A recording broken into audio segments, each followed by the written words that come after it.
প্রচণ্ড গরম পড়েছে আর এত গরমে মানুষ কিন্তু হয়রান হয়ে যাচ্ছে।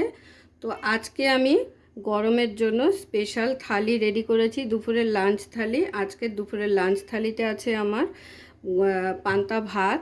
আমি কাল রাতে ভাতটা রান্না করে রেখে দিয়েছিলাম। তার সঙ্গে আছে লেবু, লঙ্কা, পেঁয়াজ, আর সঙ্গে আছে আলুর চোখা, আলু ভাজা, আর এখানে আছে ডালের বড়া পেঁয়াজ দিয়ে, আর এটা হলো গোটা পুঁই পাতার বড়া। তাহলে চলুন এগুলো কিভাবে আমি তৈরি করেছি সেটাই আজকে আপনাদের সাথে শেয়ার করব। আজকে অন্য কোনো রেসিপি নিয়ে আসিনি। এই যেগুলো পান্তা ভাতের সাথে খাওয়ার জন্য রেডি করেছি, এগুলোরই ছোট্ট একটা ভিডিও আজকে আপনাদের জন্য। তাহলে চলুন শুরু করে ফেলি। সবাইকে নমস্কার জানিয়ে আজকে আমি একটা অন্য রকম ভিডিও নিয়ে চলে এসেছি। তো আজ দুপুরের স্পেশাল মেনু আজকের আমার। তো আজ দুপুরের আমার মেনু হচ্ছে বাঙালির স্পেশাল পান্তা ভাত। তো সকল বাঙালি পান্তা ভাত খেতে খুবই ভালোবাসে। তো সেই কারণে আমিও কাল রাতে ভাত রান্না করে রেখে দিয়েছিলাম। তো সেটাই আজকে সারাদিন সবাই খাবো। খুব ইচ্ছেও করছিল দুদিন ধরে। তো সেই কারণেই আজকে একটু পান্তা ভাত খাচ্ছি।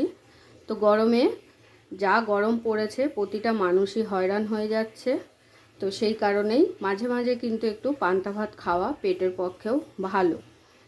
তো আজকে আমি পান্তা ভাতের সঙ্গে আর কি কি আয়োজন রেখেছি সেটাই আপনাদেরকে শেয়ার করব।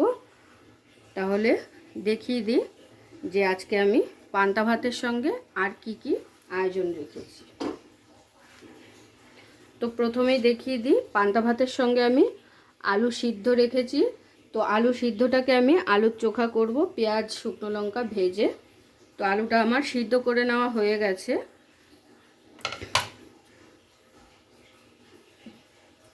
তারপরে আছে সরু সরু করে একদম ঝিরিঝিরি করে আলু কেটে নিয়েছি, এটাকেও ভেজে নেব।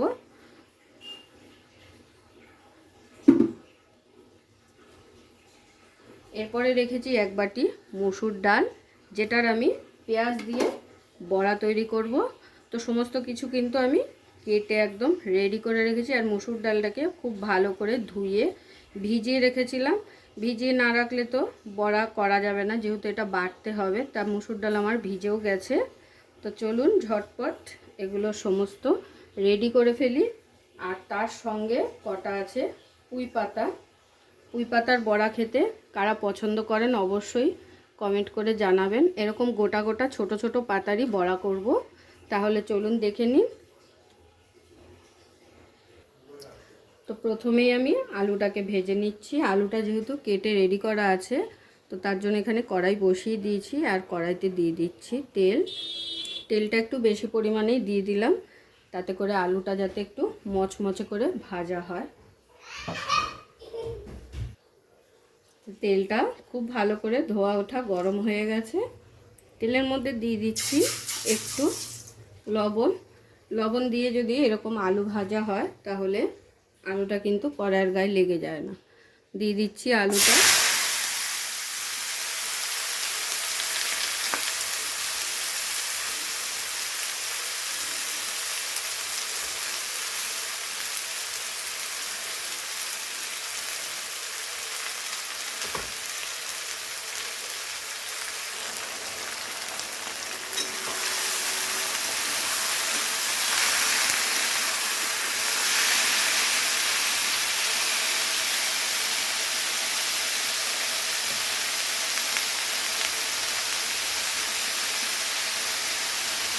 আবারও দিয়ে দিলাম স্বাদ অনুযায়ী লবণ। আর দিয়ে দিচ্ছি হলুদ।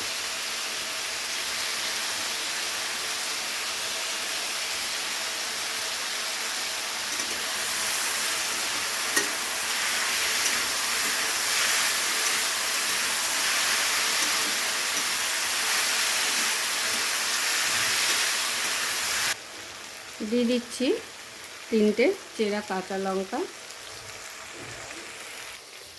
আলুটা ভাজতে ভাজতে এদিকে ডালটা বেটে রেডি করে নেব।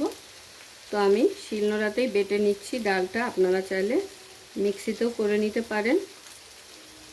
ডালটা কিন্তু খুব বেশি বেটে মিহি করব না, একটু আধ ভাঙা করে বাটবো, তাতে করে বড়াগুলো খেতে কিন্তু খুব টেস্ট হয়। তো অল্প অল্প করে ডাল নিয়ে আমি বেটে নেব। তো দেখুন আলুটা কিন্তু আমার মচমচে করে ভেজে নেওয়া হয়ে গেছে। তো এরকম মচমচে করে আলু ভাজা খেতে আমি কিন্তু খুব পছন্দ করি। আপনারা কারা কারা এরকম আলু ভাজা খেতে ভালোবাসেন অবশ্যই কমেন্ট করে জানাবেন। তো আলুটা ভেজে নেওয়া হয়ে গেছে, এবারে আলুটাকে কিন্তু তুলে নেব আমি। এবারে কড়াইতে আবারও সর্ষের তেল দিয়ে দেবো।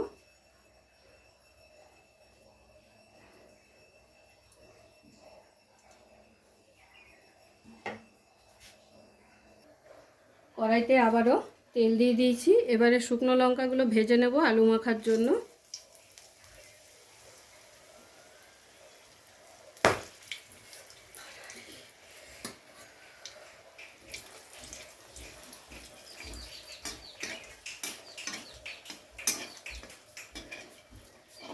শুকনো লঙ্কাগুলো ভেজে নেওয়া হয়ে গেল।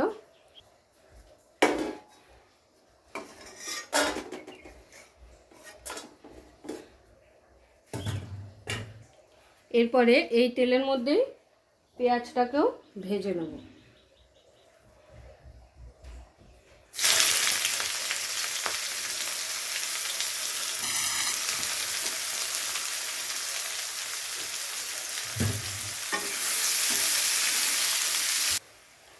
তো দেখুন পেঁয়াজও কিন্তু ভেজে নেওয়া হয়ে গেল আলু মাখার জন্য। পেঁয়াজটাকেও তুলে নিচ্ছি। এরপরে আমার ডাল বাটাটাও কিন্তু হয়ে গেছে।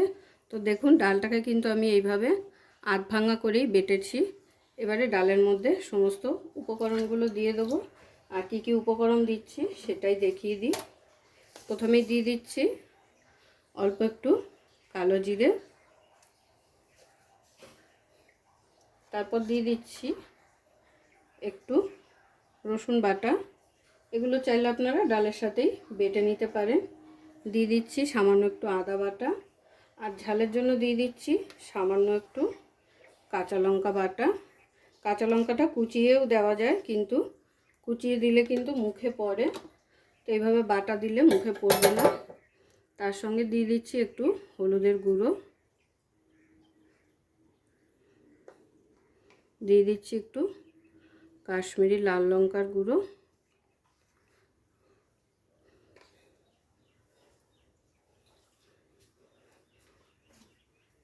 আর তার সাথে দিয়ে দেবো স্বাদ অনুযায়ী নুন।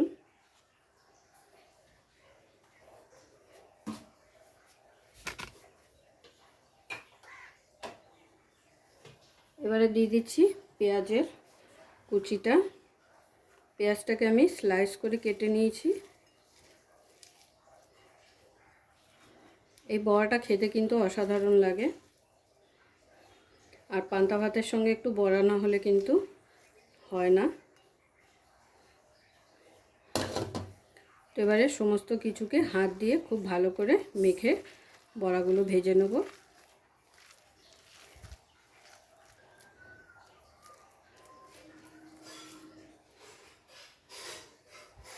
এরপরে এই তেলের মধ্যেই আবারও তেল অ্যাড করে নিচ্ছি বড়াগুলো ভেজে নেওয়ার জন্য।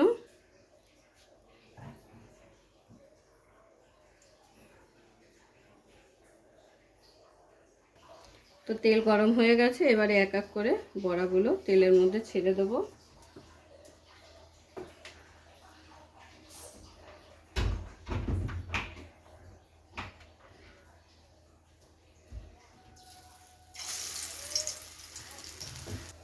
তো যতক্ষণে বড়াগুলো ভাজছি ততক্ষণে আলুটা মেখে রেডি করে নেব। তো এখানে নিয়ে নিয়েছি একটা বাটি আলুটা মাখার জন্য। প্রথমে শুকনো লঙ্কাটাকে গুঁড়ো করে নেব নুন দিয়ে।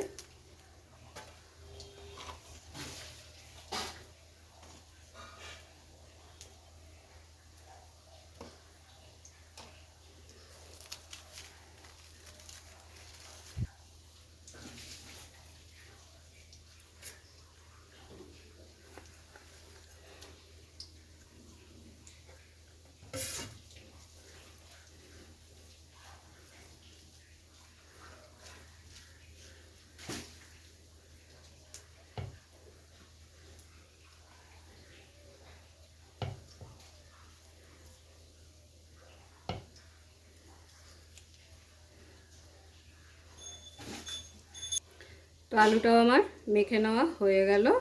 এবারে আমি বড়াগুলো ঝটপট ভেজে কিন্তু একদম থালাটা সাজিয়ে ফেলবো। আজ দুপুরের লাঞ্চ থালি পান্তা ভাত।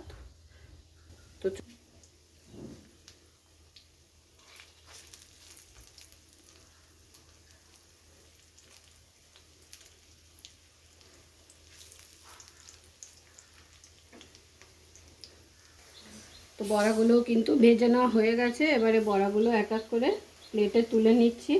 এরপরে ভেজে নেব পুঁই পাতার বড়াগুলো।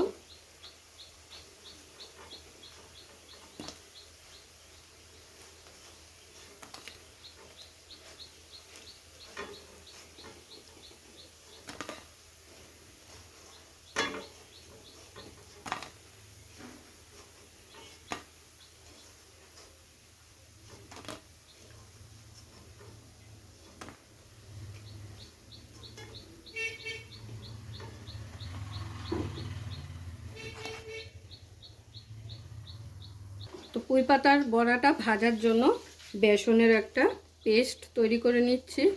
দিয়ে দিচ্ছি বেসন, বেসনের সাথে দিয়ে দিচ্ছি একটু চালের গুঁড়ো। চালের গুঁড়োতে কিন্তু যে কোনো বড়া খুব মচমচে হয়, তো সেই কারণে একটু চালের গুঁড়ো আর বেসন সমান সমান নিয়ে নিলাম। এরপরে দিয়ে দিচ্ছি একটু সামান্য রসুনের পেস্ট,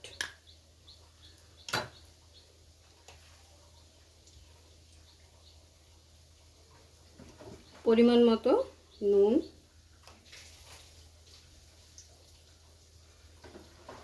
হলুদ,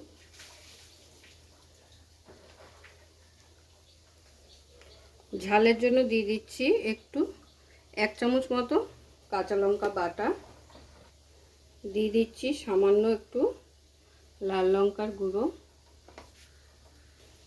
এরপরে সমস্ত কিছুকে সুন্দর হাত দিয়ে মেখে একটা সুন্দর ডো তৈরি করে নেব। এরপরে অল্প অল্প করে জল দিয়ে এইভাবে হাত দিয়ে মাখিয়ে নেব। খুব বেশি জল কিন্তু দেব না, একটু গাঢ়ই হবে, পাতলা হয়ে গেলে কিন্তু হবে না, ওই জন্য অল্প অল্প জল দিতে হবে।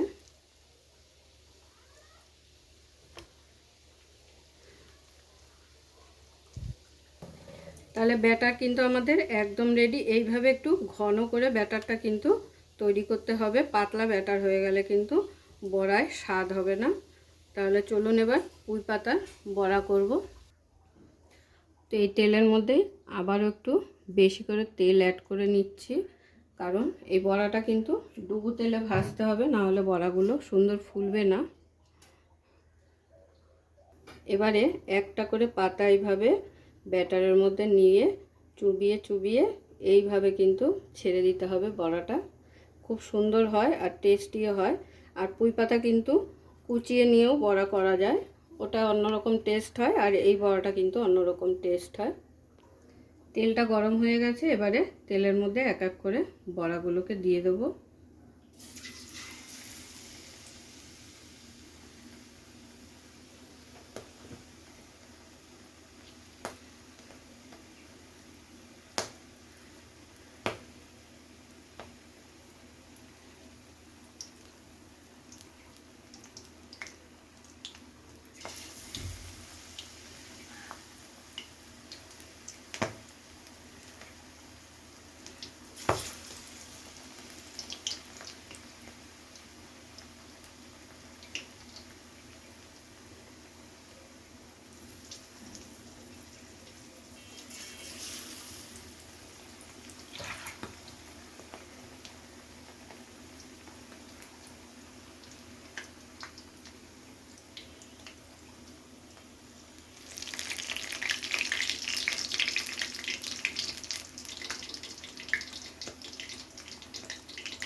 তো পুঁই পাতার বড়াও আমার ভেজে নেওয়া হয়ে গেল। দেখুন, দেখতে যেমন অসাধারণ লাগে, খেতেও কিন্তু অতটাই টেস্টি হয় এই বড়াগুলো।